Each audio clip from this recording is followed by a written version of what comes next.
I started my YouTube channel November 15, 2021. I started it February 2021, but I really started posting seriously November 2021. November till December 2021 is a nostalgic time in my life because I really just put pedal to the metal, was still working my job, and just went all in to try to seize on the opportunity that I saw at the time. That was YouTube. And since then, we've grown the channel to around 15,000 subscribers, built a really tight community of about 200-300 people that show up every morning to listen to me ring the morning bell with my cowbell here, and talk about the markets and talk about a lot of things. Obviously, Palantir is a big stock on the channel, but we talked about a lot of stuff. I raised $300,000 from my startup, Aldea.io, from this YouTube channel. I promoted a crowdfund raise. I raised about 100,000 from angel investors and about, 200,000 from angel investors and about 100,000 from just people across the entire world that were able to invest in my startup because they like my idea and like my vision. You can't market anything, you can't build anything, you can't raise money for anything unless you have a platform and an audience and, more importantly, a community in which you can distribute your ideas on. And I'm just incredibly grateful to the people that continue to consume my content, because there's a lot of content choices in the world, and to consume my content means the absolute world to me. And so it's been a year. We grew to 15,000. I have high standards and hopes for 2023. I really want to see if there's a way we can take this to the next level, and we're going to dive deep into it, into my analytics. But today we're going to talk about how much money I've made in 2022. Look, to some people this is going to be like a lot. To some people this is going to be like nothing. To me, it was obviously nice side income to have. And it helped just pay some bills. It helped have a little extra cash. It helped make a little bit more investments. But this is how much money I've made. I want to go through the analytics. I want to go through how this was done. And then I want to talk a little bit about the future of this channel and what we could do going further. So here we go. Channel analytics. In 2022, I got 2.5 million views, 2,597,141.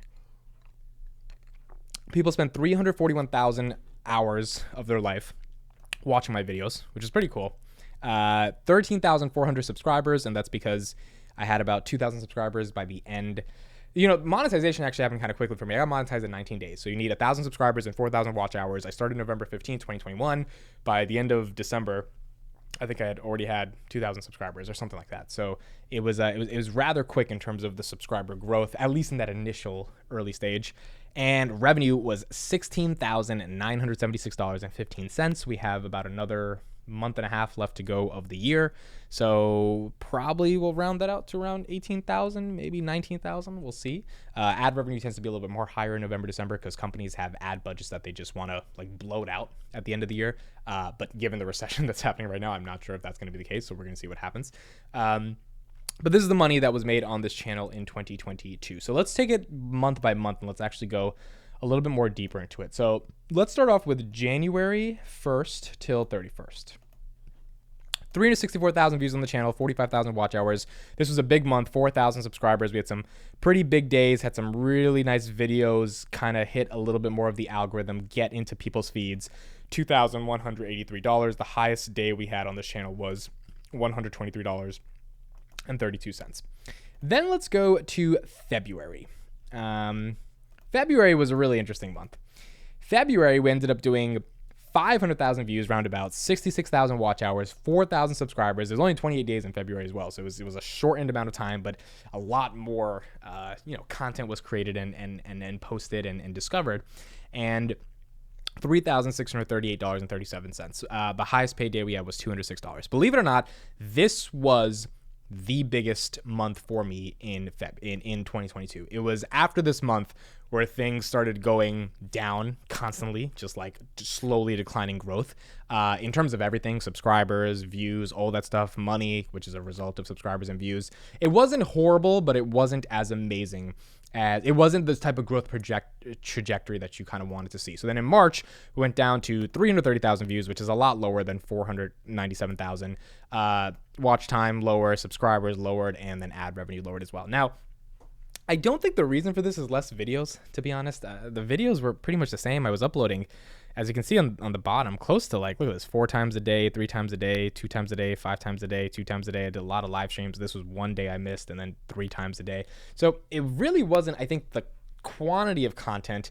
I think it was, and I hate to blame, but just the general sentiment of the market not being as excited as it was things started crashing and people stopped wanting to see content that was analyzing stocks. Now, I actually think the inverse is happening now. Even though the market is crashing as we go into April, people want to still get more information, which is a really interesting thing. And I think it's actually very important. The stocks don't have to be in the moon for people to care about the stock market. I think stocks could be less to the moon and still people care about quality, fundamental analysis, and also just people being able to help you get through the markets and explain some of the stuff that's going on. And like this FTX stuff, this is like the most exciting news of the year, and it has nothing to do with the bull market. It has everything to do with what's going on in the financial market in general. April, 200,000 views, subscribers below 1,000 for the first time. Watch time hours decreased, 1,300 in revenue. We'll keep going from here. Then we got May to 31st. This was same kind of $1,300, same, pretty much nothing too crazy. Subscribers did decrease, but nothing too crazy from that. I think June was the month where it was the lowest. No, June we had $1,088, but it was still the lowest. 450 subscribers, 100,000 views, and $1,088. And then maybe July is the month I'm talking about as the super lowest. I might be wrong on that. Yeah, this is correct. I was right. Okay, so July, as you can see, we made under $1,000 that month. Now, why did this happen in July? July was a little bit tough for me because I was finally launching my startup, so there was a lot of things I had to do in July. It was really difficult to put out, I think, good quality content. I was putting out videos, but I don't think they were the level of quality of videos I think that should have been on the channel in terms of being able to generate attention and revenue and just like people to find you and discover you and all that stuff. So as you can see, I mean, there were some days where like you're just losing subs and losing subs mainly because it's like every day you kind of lose a couple of subs because like people just, you pop up on their feed like, oh, I'm not interested in this person anymore, I lose. But when it's consistently losing subs, that means that you're just not being introduced to new people. And as a result of that, subscriber counts just go down because there's not really any new growth because you're not putting in the work to get into new growth. And so that was kind of the issue going on in July. And maybe just people just weren't feeling the content at that time and that stuff. In August, I kind of put it on the back a little. I said, all right, let's get to $1,200, got the views up, got the subscribers up a little bit more, watch hours up. Then we got into September, $1,265, a lot more better in September, picked up the pace. Then we had October. October was a lot more decent, right? $1,100, 850 subs, 29,000 watch hours, 193,000 views. And now we are currently in November, where we're at 75,000 views for the month. It's November 14th as the time you're watching this. $566. So we're probably going to end the month closer to around that 1,200 range. We'll see how we end up the month. 150 new subs and 12,000 watch hours. And that was basically the way the channel grew. If we get a little bit more into the numbers, so let's go into 2022 in general. The estimated revenue, 16,976 RPM. This is the revenue per 1,000 views that advertisers were willing to pay. That was $6.56. Not the highest, but definitely not the lowest in terms of a niche on YouTube. And playback CPM was $13. This should have gone to like $17, $18, but the channel is just not that big, even though it's in the finance niche, so advertisers aren't willing to pay that much for it. But RPM $6.56, playback CPM $13, and then $17,000 in total. The number one videos, let's look at that. Top earning content. So this is only for 2022. We got Sean asking a former IBM employee why he's long Palantir. This video got 30,000 views, $486. I asked an investment banker to give his honest valuation of Palantir, $311. If you don't get Palantir yet, this is for you. CodeStrap, $242. Kathy Wood sold 5 million shares, $137. And let's still look at the lowest performing video. Palantir releases Q4 earnings call, but a lot of videos were in the $59 range. Yeah, so the ones that got in the hundreds, and these were some of the big interviews I had. I was really talking to people, trying to get things done, understanding stuff. These were like hour-long pieces of content. So the algorithm, I guess, just picked them up a little bit more and got a little bit more deeper into, why that content was doing well. Actually, let's do one more thing on the analytics. Let's go to content itself. Videos. Okay, yeah, here we go. So 2.1 million views 2022, 12.6 million impressions. And in fact, this should be more. I think that for some reason there's no data from Jan 1st, April 1st. If this was here, I think this would be close to like 16 million impressions, something like that. But on average every day, you could average it to probably like 45 to 50,000 impressions. And now, what is an impression? An impression is every time you see my thumbnail pop up on your screen, whether it's in the up next, whether it's in recommended, whether it's in the home feed, that counts as an impression. That means YouTube tried to show you they literally showed you my content, and they tried to get your attention by getting you to click on it, which is why thumbnails are so important. So my impressions click-through rate is about 5.7%, which isn't horrible, to be honest. Like the industry average, if you want to get to like a little bit above 5 is awesome. 2 to 3 is where it averages. If you can get to 5, 6, 7, even 8, I think Mr. Beast probably is in like 7 or 8. That's really important because that means 5% of every 100 people that see your videos click on it. If you have like 10%, then that's even more phenomenal, and YouTube pushes you to more people. And then the average view duration was about 6 minutes, 33 seconds. Which is not horrible, but obviously if we want to make that better, that would be great. So what is the future for this channel now that I've kind of shown how much money the channel has made?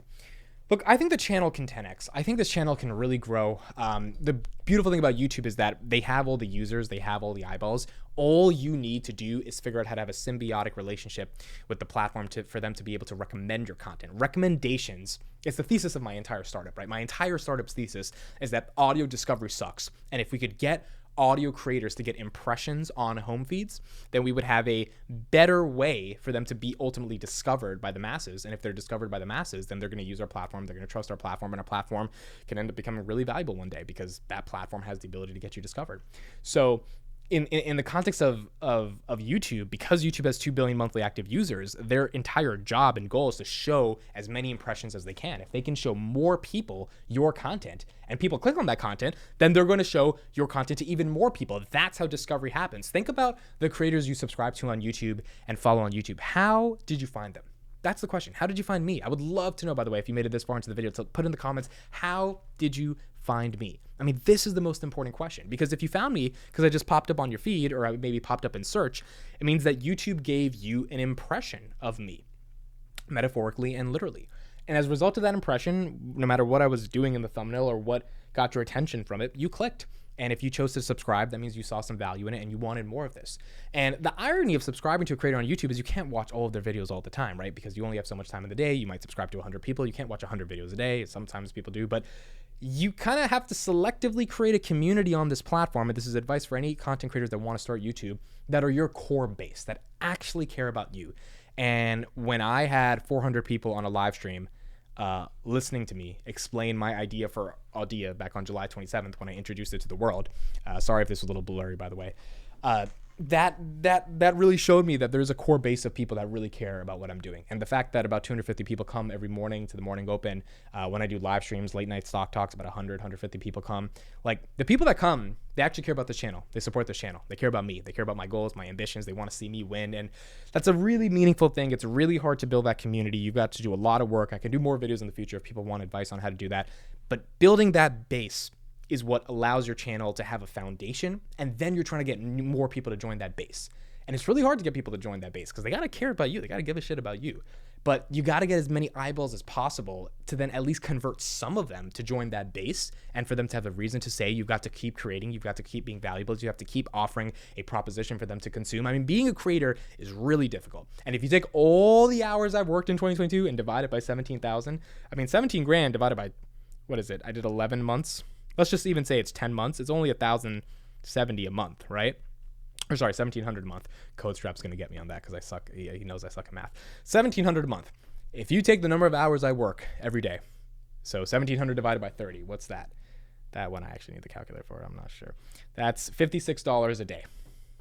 If you take the hours I work, let's say I work 4 hours. That's what, 13, 14 bucks an hour? That's literally minimum wage to be a YouTuber. So the beauty of doing YouTube is not the money. It's building that base, building that foundation for years sometimes before you get to the point where you see 10, 20, 30, 40, $50,000 a month, which I believe for this channel is absolutely possible. 1,000% we can get there. And the money would just be a byproduct of the fact that we've grown to build this channel to such an extent that we can actually get it out into the world, and that more and more people can find us and discover us. And to me, the money is not the motivation. Obviously, the motivation is I have this startup and I'm trying to build a big audience so that I have this channel. I'm trying to build a big audience so that my startup can also succeed, because the bigger my audience, the bigger chance my startup has to succeed. But the money would just be a cool byproduct of it if we're able to actually 10x that audience. The real valuable thing is to get more people to learn about Audia, it because I really do think it's a great product. It's going to be an even better product in the future, and it's going to get a lot of people that can't get discovered on YouTube or Spotify or all these other platforms that are way too big to get discovered and to get their ideas out into the world. And that's what matters. Can you get your ideas out into the world? Can you get people to care about you? And if the platform is the intermediary for you to be able to access an audience and to have the purpose and meaning and fulfillment that comes from finding an audience, then the platform becomes incredibly important. And building one of those platforms like I'm trying to do is very difficult. So leveraging the current platforms that exist like YouTube is really important. And I just want to thank everybody so much for joining. I really do think we can grow the channel. I have some thoughts and some ways on how to grow the channel, and that will be coming soon on future videos. The number one way to me is produce more videos that are timely, and a lot of them. I'm talking about 5-6 of them a day, and not just 5-6 YouTube shorts. I'm talking about 5-6 in-depth research videos, kind of Meet Kevin style, to really rake in and find different audiences and groups of people that can find me. Will that work? I don't know. Am I going to try?